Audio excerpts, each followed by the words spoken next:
An active shooter event is something that none of us ever want to imagine happening in a senior living community. But the reality is that all places where people congregate, including senior living communities, are vulnerable, and that vulnerability results in an increased need for preparedness. Hi, I'm Steve Wilder, president of Sorensen Wilder and Associates in Bradley, Illinois. Over the past several years, I've worked with hundreds of senior living and long-term care communities around the country in planning for, responding to, and recovering from active shooter events. The leaders of your organization are taking steps to minimize the chances of an active shooter event occurring in your community. But no matter how hard they are working, there are no guarantees that it will not happen. The fact remains, active shooters have already targeted senior living communities in various parts of the nation. No community, no town, no culture, and no faith is exempt from the risk. And while the chances of it happening in your community are low, it is still of critical importance that you are prepared. The senior living environment presents unique challenges in an armed intruder situation. In most other types of buildings and businesses, all you have to worry about is yourself. In a senior living community, the responsibilities are much greater. Not only do you have to think about yourself, you also have to think about protecting the residents, many of whom are unable to take care of themselves. This presents unique problems that need to be considered when developing your plans to respond to this type of event, and makes your understanding of what to do critical. The essential goal of your training and preparedness is to minimize the loss of life. Senior living communities strive to be welcoming to family members and resident visitors. Even with controlled access, doors are often unlocked during normal business hours, and resident guests and vendors may have access to the community throughout the day and evening. The openness and accessibility of the community environment can make it easier for a dangerous person, an armed intruder, or an active shooter to enter and threaten the safety of the people inside. A shooter in a senior living community is unthinkable. If we hear the sound of gunshots, we think it must be something else. But the first rule of survival is quite simple. If it sounds like gunfire, treat it as gunfire until you know otherwise. We have to be prepared for the worst. We want the sound to be anything but gunfire, but by being prepared for the worst, we improve the chances for survival for ourselves and our residents. With an active shooter in a senior living community, there are 4 immediate choices, which we refer to as the 4 outs: get out, hide out, keep out, and take out. Survival is typically the result of 2 critical components: having a plan and being prepared. Your plan does not have to be complex. In reality, a simple plan will be easier to remember and to carry out. Get out, the first step for survival, is to identify where the shooter is located in the building in relationship to where you are. This becomes a critical factor when faced with that difficult decision between your personal safety and the safety of your residents and others. The general rule is the farther away the shooter is, the more time you'll have to focus on yourself, your residents, and others. If the shooter is in a different part of the building, your greatest chance for survival may be to get out. If possible, move yourself, your residents, and others out of the building. Leave your belongings behind, but bring a phone with you if it is in your possession. Do not lose valuable time going back for a phone. Focus on getting as many people out as possible. If time allows, announce there is an active shooter in the building. From the moment the first shot is fired, the shooter knows that 911 has been called and that the authorities will arrive quickly. The shooter's goal is to create as many casualties as possible in a short period of time. Make no mistake about it, this will probably be the most scared you will ever be in your life. When moving residents, yourself and others, be as quiet as possible. You do not want to draw attention to yourself, nor do you want the shooter to realize what you are doing. Pre-plan in advance where your emergency exits are and where you are going to relocate to. When you get to a safe location, call 911. Never assume someone else has called. There is no such thing as too many calls to 911. If getting out is not an option, your second choice is to hide out. Hiding out is meant to accomplish one thing: make it difficult for the shooter to locate you. Your objective is to try to hide your residents, yourself, and others in a place where the shooter cannot easily find you. Be familiar with the building's layout and pre-plan the rooms that you could use as a hideout. The shooter will likely be moving quickly, seeking out as many targets of opportunity as possible, knowing the police are on the way. If you are hiding out in an office or a similar type room, Turn off lights, lock doors, place heavy furniture or equipment in front of the door if possible, and move away from the door. Try to make the room look dark and unoccupied. It is highly unlikely that the shooter will take time to try to kick down or shoot through a door, knowing the police are already on their way and time is limited. Silence your cell phone, turn the vibration mode off as well. Turn down the volume on two-way radio devices. Remain in this room until the threat has ended, and recognized leaders of your organization or the police advise you that it is safe to come out. Know in advance what rooms can be locked and incorporate these rooms into your planning and training. And remember, in a senior living community, moving multiple residents into one room that can be secured is a very viable option. An even more challenging situation you may be faced with is how to protect your resident and yourself in a resident room where the doors to the room cannot be locked. This is common in a skilled nursing environment or in a memory care unit. In such cases, we add our third element, keep out. Here, in the absence of locks on the doors, you will have to rely almost entirely on the contents of the room to secure entry and protect the residents and yourself. You do have a distinct advantage. Resident beds, some of which can weigh several hundred pounds, make an excellent barrier when placed against the door. Lock the wheels and use additional furniture in the room, such as dressers and chairs, to add weight and resistance. We want to use all of the resources available to us to keep the shooter from gaining access to the room.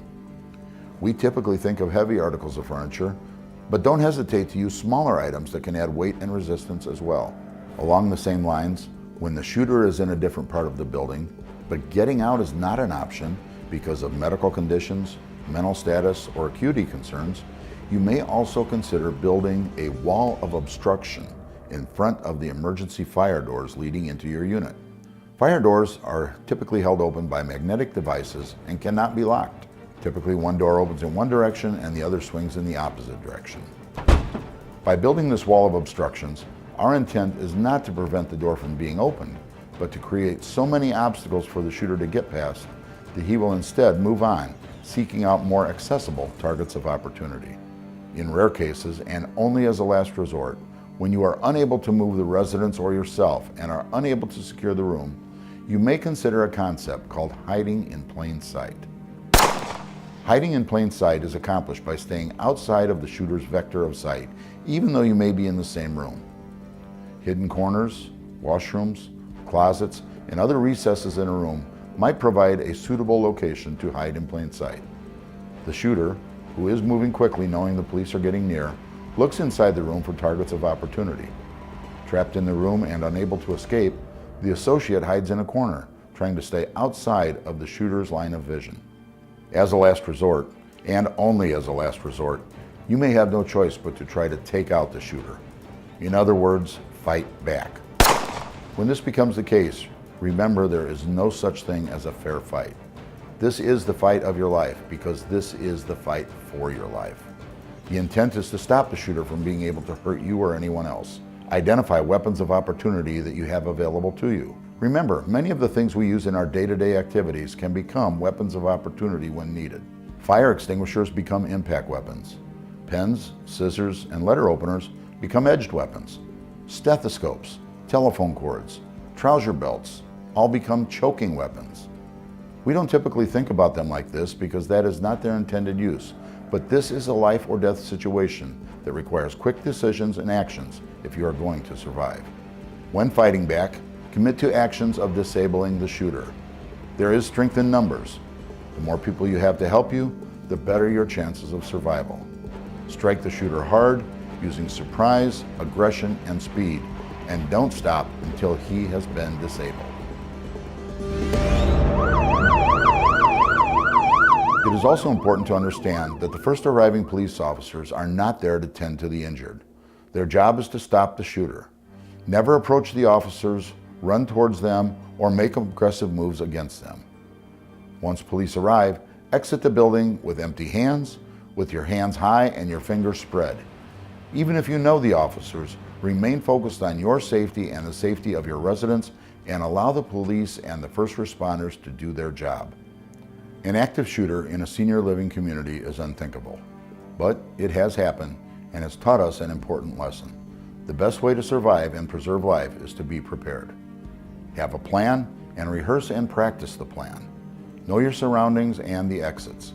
Keep your community secure, stay alert, and remember the 4 outs that can help to keep you and your residents protected. Get out, hide out, keep out, and take out.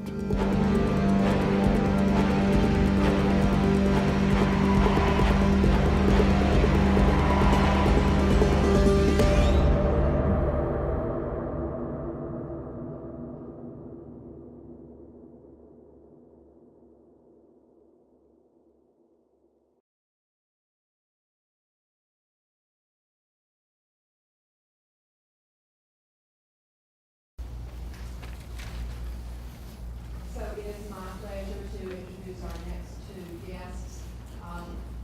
I think first we'll start with Captain Jeff Medlin, who's with the Moore County Sheriff Department, and then we'll hear from Captain Jeff Caldwell from the Johnston County Sheriff's Office. And they both have a unique outlook and perspective on this very experience.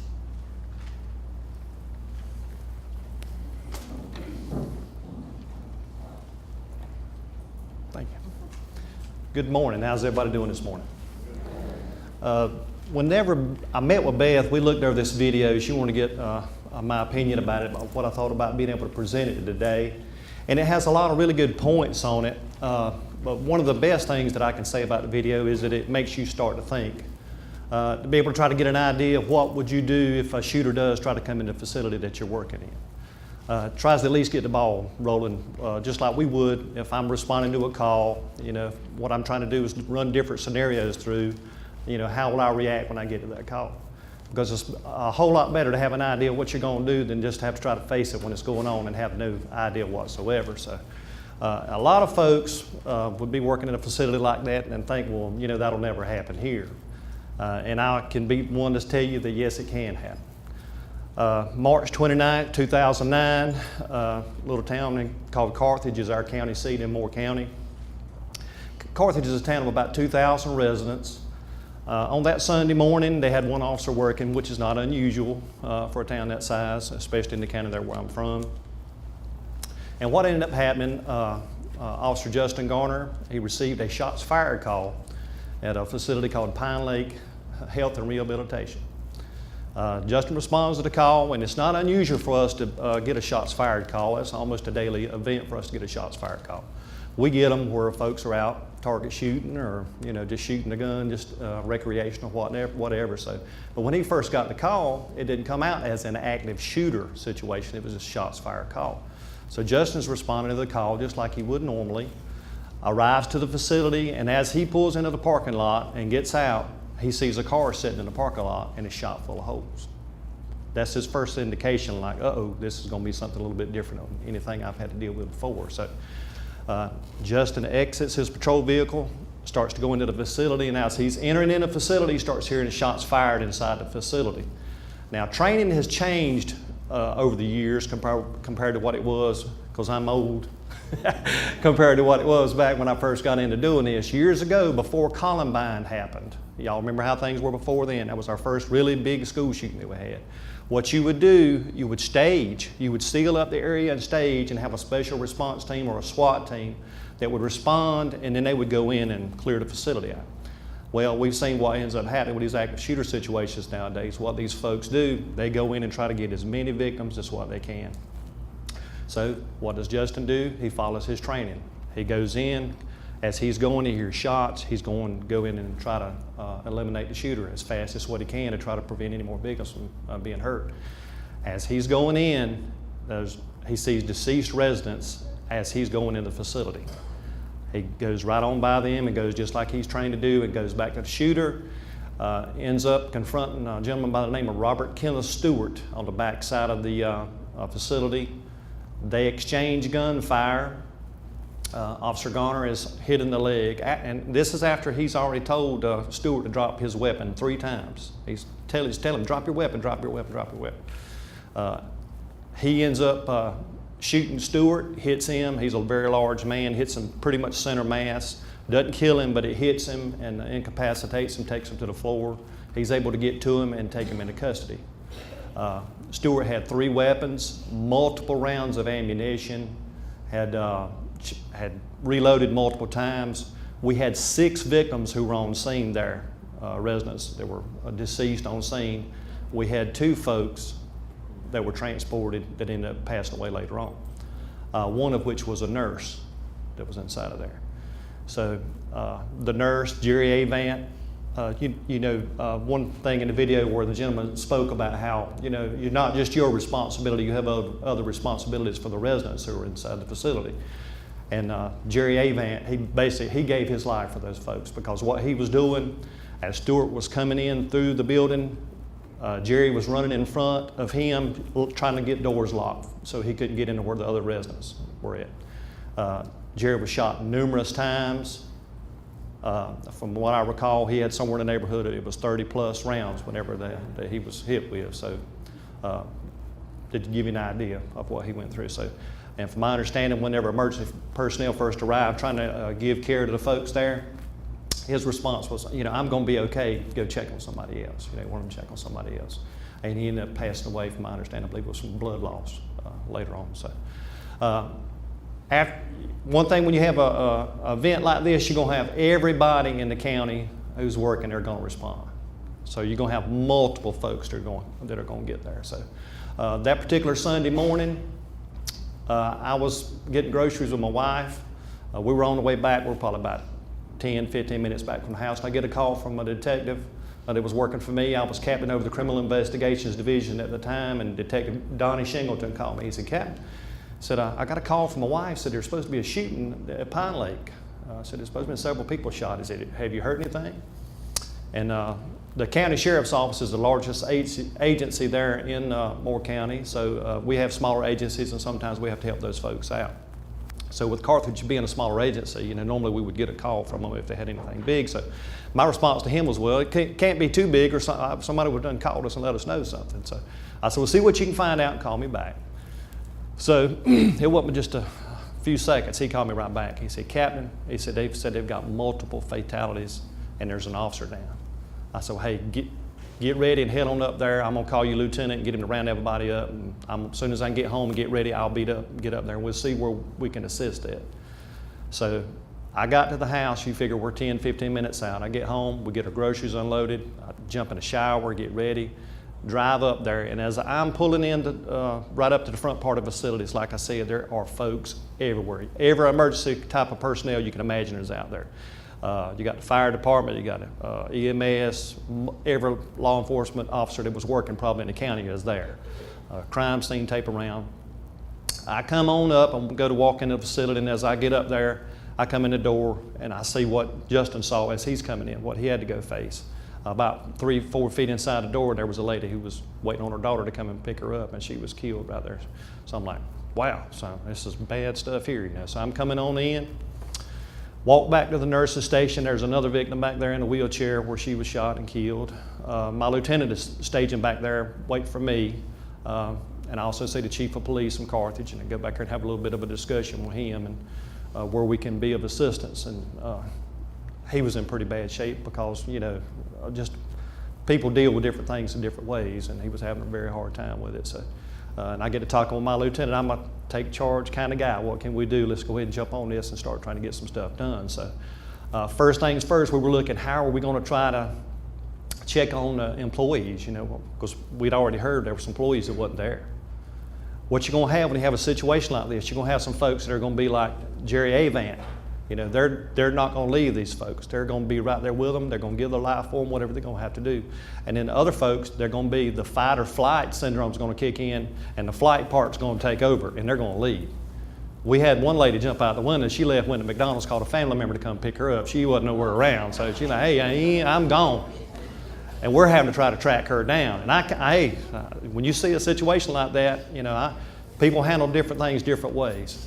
So he's trying to work on that. While that's going on, the director over our Emergency Operations Center, Brian Phillips, comes up to me and he says, "Captain," he kind of gets over my ear. We've worked a lot of stuff together, and he comes there, he said, "I want you to know," he said, "we still got residents in rooms with victims." Now, keep in mind, folks, you see where I was at when I got that call, the time it took for all this to go. And I live about 20 minutes from Carthage. Not to say that I let any grass grow under my truck when I was trying to get up there, but it was a pretty good little amount of time before I got there. And I was like, you are kidding me. I said, wow. I said, let's get some folks. If we've got some staff that can help out, I said, we've got some other officers here, because I'm telling you, we had a crowd there. Let's try to start getting these folks moved out and get them to a staging area. So we started doing some of that. And when you get something like this going on, you've got over 100 folks, over 100 residents that are in here. I think it's 110. At that time, I think it was a 110-bed facility. So you've got a lot of residents that are inside of there. This is a live crime scene. You know, even though once everything is secure, what you end up doing, the main thing to begin with is safety for everybody involved in it. But after that's all said and done, there's going to come a point in time, the gentleman that we already had in custody, he's going to have to go to court, and we're going to have to be able to make sure he gets prosecuted to the full extent of the law of what we can do for him. So you've got that situation where all that's going on, and we're trying to figure out the best way to handle that. And normally, in a regular crime scene, what you would do, you'd say, okay, we're going to pull all these folks out. Everybody in the house, if you had a homicide in here, we'd pull them all out. And then you come in and do your crime scene to collect your evidence and do it like that. Okay, you got over 100 people in here with multiple varying health conditions. How were you going to be able to handle that? And it's a situation that I had never had to face in any crime scene that I'd had to do. Nothing like this. I used to tell folks, I'd say, well, hey, if I could sit down and try to figure out the worst combination of a crime scene or a situation like that for us to have to work, I could have never even dreamed up anything like this. So while we're trying to organize, getting information for that, because then you run into a whole different set of problems. You're trying to account for employees. Who's working today? Who knows who's working today? You may have somebody who think they know who's working today, but who knows? Because right now we're trying to account for these folks, because for all we know, somebody could have been shot. Well, they may be out into another area, and we're going because everything right now is still centrally located right here where the building. But we're trying to make sure that everybody's okay, so you need to know those things. And we'll touch base on that a little bit later on. So while all that's going on, we're getting these folks staged. They had a day area there, and we ended up being able to move them out and get them into that particular area. Okay, here comes Director Brian Phillips easing back up to me again. I'm going, oh Lord, here we go again. So he gets up in my ear and he says, Captain, he said, just to let you know, he said, the kitchen and everything is shut down. He said, but a lot of these folks, they got sugar problems and different things like that. He said, if they don't eat, we're going to start having some residents that's going to start having some medical problems. And I'm like, hey, tell them to fire the kitchen back up. Let's roll. We're going to have to get them going. We'll start feeding them in shifts, whatever we got to do. We've already got, this is one problem we've got. We don't need to make another problem, but we're going to have to get these folks out here and get them to eat. So think about that for a second. We've got residents in here, right here. We'll say, they're right here. You can see them. Here they are. That are passed away in the worst kind of way imaginable that you can even think of. But we've got these other folks right here who are going to have to be able to get something to eat because we're still responsible for these folks. So that's what we started doing. We got the kitchen fired up, started feeding them in shifts, trying to keep folks away from the deceased residents as much as what we could, and we're able to handle it that way. Bringing in other resources to be able to try to get everything done that we need to get done on the situation, because we had a lot of interviews that had to be completed and to be able to get it done. And we were able to get a lot of folks in there to be able to have that happen, and it worked out good. I'm going to touch base on some of the things. Some of it I've already spoke a little bit about, but a little bit more in detail. Part of it was the difficulties of the crime scene. One thing I would recommend after having something like that happen would also being able to have a plan of action. Drills, that was talked a little bit about in the video, about having drills to be able to do that. Maybe having a specific alarm if that situation was to go on, to where everybody would know, hey, that is an active shooter situation, that's what happened. So, and instead it'd be something different than just a fire alarm. So to give you heads up on it. Y'all will notice on the list that I've got that Beth had passed out, it must have an accurate and up-to-date employee list. And I mean have it like right now, because when you got something like this going on, you need to know these things right now. It can't be, okay, well let me try to call and get up with supervisor and see if I can find out where the list is at, and maybe they got a key to the cabinet and I can get in here and pull these stuff out. Stuff that you'd never dream you'd have to think of that you got to have, like, I really need that right now so we can make sure this person is alive You know, you'd never dream you'd have to deal with stuff like that. So, documentation on what staff is working, what department is shifts, in detail as much as possible. Also being able to count for all your residents, which normally that wouldn't be that much of an issue, but you know, just knowing where they're at all times. Having a designated staging area for victims, to be able to look at that and say, okay, if we do have an active shooter situation, and we have some folks in here that are deceased, and we have to pull some folks out, where would we be able to pull them at? Another thing to look at is having a staging area for families, because here's what's going to happen. The first family members who start hearing about this, that it happened, they're coming there. They're coming just as hard as they can go. Well, they're not going to be able to come into the crime scene or come into where the facility's at.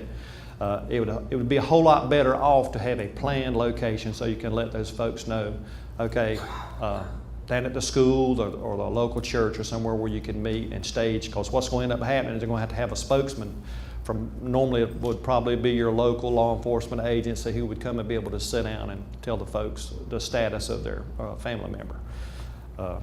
But to have that planned ahead of time would be so much better. And also have a grouping area, so if you have folks if folks leave the facility, they'll know where to stage at, so where they can go and be accounted for. You see where I've got thinking out of the box. Any other particular thing, if you sit down and think of, I can go over the things that happened at our event that we had. Our event's not the whole ball of wax with it, but just something to look at about that right there. If anything you could think of to be able to plan for, but meals and medications, that would be something. Developing a process for a mass casualty response.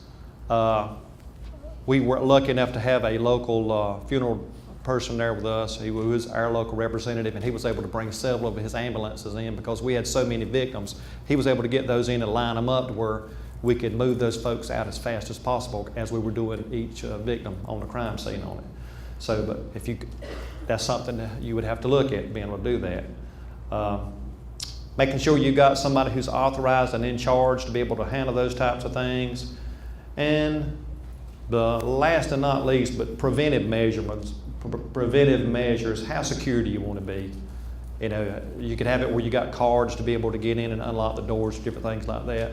Most folks don't really want to do that. You know, we're all Americans and we want to be free and we want to come and go as we want to. But that's up to your own facility how you would set that all up. But you know, it's just that situation where you look at it. You can't always have your cake and eat it too in a situation like that. So, but those are a few of the things that I told Beth I'd run over with you guys. So I'm gonna pass this over to Captain Caldwell.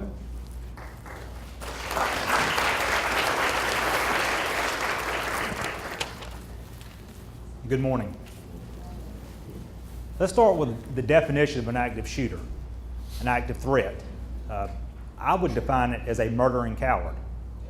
This is an individual that is going to go to a location that they feel like the inhabitants of are not prepared to deal with them. Let's think about historically where that's at. It's where we shop, where we learn, where we worship, and where we work.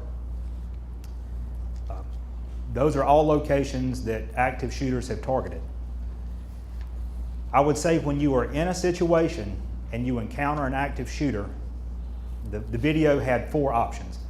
I would dumb it down to 3 options. You can run, you can hide, or you can fight. And I would submit that in that order, or if you will follow that order, you will improve your chances of survival. By show of hands, is there anyone in this room that has not been to a Walmart? No. Think about a Walmart. If you're like myself, there are 2 entrances. You walk into one, you buy your items, you pay for your items, I hope you pay for them, and you walk out of that same entrance or exit. How many people have noticed that inside a Walmart there are probably 8 or 9 additional exits? You would be shocked that if an active shooter presented itself by the cash registers in Walmart, how many people would run to the front of Walmart because that's all they know. They have not paid attention to the red exit signs that are everywhere. That's a restaurant, that's this building, that's where you work. that's anywhere, pay attention to the exit signs. Run. If you see or hear an active shooter, run. But you have to have a plan in place before that first shot is fired, or else you are probably going to be a victim. Take note of where your exits are. Does everyone know, other than the 2 exits here, how to get out of this building if something were to happen? Take note when you're coming in where your exits are. When it comes time to run, understand that you can run the fastest by yourself. That's not to say that if Jeff Caldwell stumps his toe, do not help me out of a building. But if you're in an active shooter situation and people are being shot beside of you, can the strongest person in this room throw me over their shoulder and make it outside as quick as they can by themselves? No. When it comes time to run, leave everything that you own where it's at. Do not go back to your desk to get the iPhone 15 that you just waited in line at the Apple store for an hour for. Leave it where it's at. Get out of the building. Plain and simple. If there is someone inside of the building shooting people, get out of the building. Have that plan in place before the first shot is fired. If you are unable to run, say the only exit here is blocked by the active shooter, the second best option is to hide. But again, if you wait until that first shot is fired before you decide where you're going to hide, that's not a good idea. Know where you're going to hide. Just like the video showed you. Typically an active shooter, when they pull the trigger for the first time, they know that a law enforcement response is on the way. They know that the clock is ticking and that we're coming. So they are going to create as much damage and violence in a short period of time as they can possibly create. With the exception of a domestic situation, history tells us that an active shooter is not going to breach doors. They're going to go to a door. If it's locked, they're going to go to where the screens are at. So identify locations in your workplace, in your church, in your daycare. Identify locations that have lockable doors. Those are good doors to be behind. Okay? Most walls inside of a building are not going to stop a projectile. But will 4 of these tables and a wall and this podium stop a projectile? Quite possibly. Think about what you can do if you're in a hiding situation to fortify the door. What can you do to be behind as many items as possible to stop a projectile? You've got to think about that before that first shot is fired. When it comes time to hide, silence your cell phone. Silence anything that can make a noise. Because again, the clock is ticking. That active shooter knows that we are coming. That active shooter knows that there are victims down this way because they can hear screaming. If they're walking by a closet or walking by a bathroom and hear a cell phone or any other item, they know that there's potential victims inside of that location. So silence anything that you may have and keep yourself silent as well. If you're not able to run and you're not able to hide, you're going to have to fight. This is an absolute last resort. Keep in mind, more than likely, I'm guessing you're going to be unarmed. The person that you're going to fight is probably armed. If they're an active shooter, they're definitely armed. The decision to fight is because you have exhausted every other option that you have, and this is a fight for your life. When this fight starts, it cannot stop until there is no fight left in one of you. Utilize whatever you can utilize, whether it's this table, that chair, the screen, anything that you can utilize in this room or wherever you're at.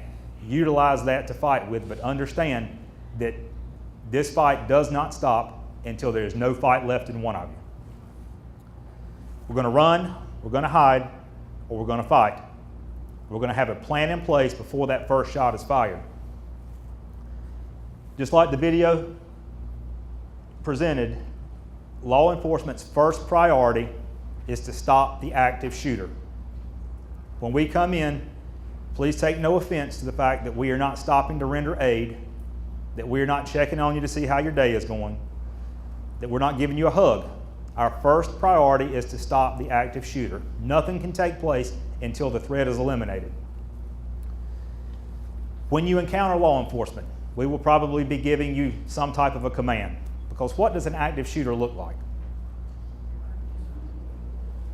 Could look like anybody. San Bernardino, California, it was a coworker. I mean, so it can look like anyone. We have no idea typically what the active shooter is going to look like. They're not going to be wearing a bad guy uniform. So we have no idea when we get there many times what the active shooter is going to look like. So we're going to have to assume that anyone could be a threat. You're going to have to assume that anyone could be a threat. But if you have your hands up, your fingers spread, and you're obeying commands, not only are you following our instructions, but you're also telling your fellow coworkers that you are probably not a threat as well. So we're going to be given commands. Come to my voice, stop, turn around, show me your hands.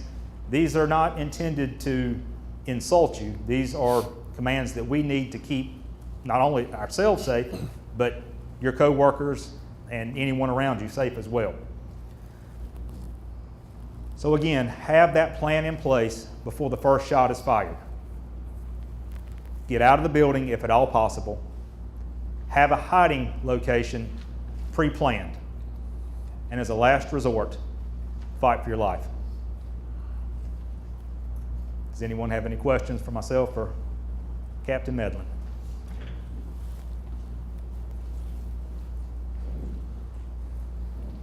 I have a question. Sure. I remember reading about this years ago. Can you go into detail why the shooter was actually there at the facility? His wife, Wanda Neal, she had left him about 3 weeks before the shooting. They'd actually got married at a very young age, split up after about 3 years. He had remarried.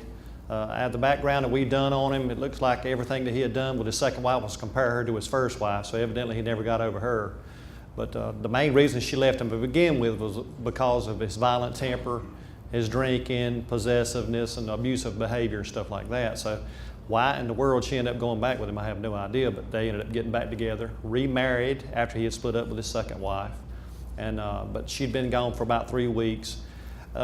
In the investigation, he was calling family members late at night, intoxicated, trying to get in contact with her, trying to find out where she was at, wanting to try to meet her. And we're wondering at the time if it could have been a situation where if he could have met with her, if he would have been looking at trying to shoot her at that particular time then. So, but that's the connection, that's what the connection was. And it just so happened she wasn't working at her regular job post that day. She was moved to the Alzheimer's unit, which is secured. And he got back there and couldn't get into the facility, didn't know what the code was, so he couldn't get into the Alzheimer's unit that day. So, and he is serving, let's see here, I think it's 179 years right now. So, which, guys, to give you an idea, I don't know how many have ever heard of it, but they use the Ambien defense on that. He said he was sleepwalking. He was drinking and using Ambien. Hey, he got second degree. Second degree is what he was convicted of, but there were 8 counts of it, so it was enough where he got all these. So sometimes you just kind of have to scratch your head a little bit. So, any other questions? All right. How much do we appreciate it? Thank you very much. Thank y'all.